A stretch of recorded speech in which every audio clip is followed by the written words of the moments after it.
দেখুন, এতদিন আমরা কি দেখতাম, ধরুন খাগড়াগড় মডেল, খারিজি মাদ্রাসা খুলে সমাজের নিরন্ন প্রান্তিক মানুষদের ব্রেন ওয়াশ করা হচ্ছিল, গরিব মানুষের মাথায় ওই জিহাদের ভুল তত্ত্বের বিষ ঢুকিয়ে তাদের জঙ্গি বানানোর বিশ্বব্যাপী একটা মডেল। কিন্তু এই লালকেল্লার নাশকতা চরিত্রগতভাবে লক্ষ্য করবেন সম্পূর্ণ ভিন্ন। যে মডিউলের নেতৃত্ব দিচ্ছেন MBBS এবং MD ডাক্তাররা, আদর্শগত এবং পেশাগতভাবে যে চিকিৎসকদের কাজ হলো মানুষের প্রাণ বাঁচানো, সেই শপথ নেওয়া ডাক্তারবাবুরা সরাসরি মানুষের প্রাণ কেড়ে নেওয়ার কাজ করছেন।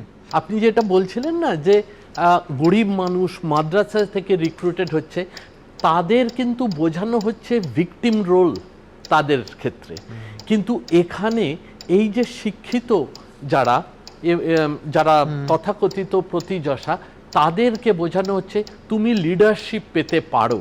অর্থাৎ এই ভিকটিম রোল এক গ্রুপকে বোঝানো হচ্ছে, আর এক গ্রুপকে বোঝানো হচ্ছে এইটা তোমাকেই লিডারশিপ দেবে।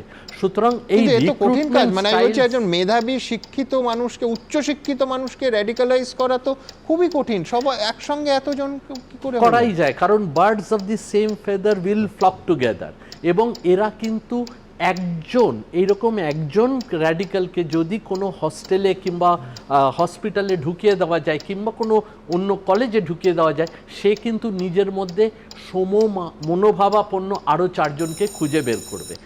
আমি বলতে বাধ্য হব, আমরা একটা ইউনিক সিচুয়েশনে আছি যেখানে সমাজ আমাদের চোখ বন্ধ করে অন্ধের মতো বিশ্বাস করে, এবং সেই বিশ্বাসের জায়গাটাই এই যারা রিক্রুট করবে তারা কিন্তু কাজে লাগাবে।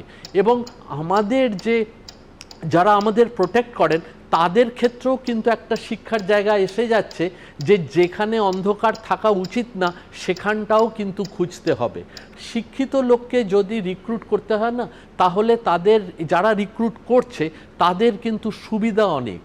কারণটা হচ্ছে এই যে ধরো ডাক্তাররা কিংবা ইঞ্জিনিয়াররা, তাদের কিন্তু ইনহেরেন্ট একটা সায়েন্টিফিক নলেজ থাকছে। একটা বোম এদেরকে দিয়ে তৈরি করানো কিংবা এক্সপ্লোড করানো যতটা সোজা হবে, একটা সাধারণ লোককে দিয়ে করানো অনেক বেশি ডিফিকাল্ট হয়ে যাবে।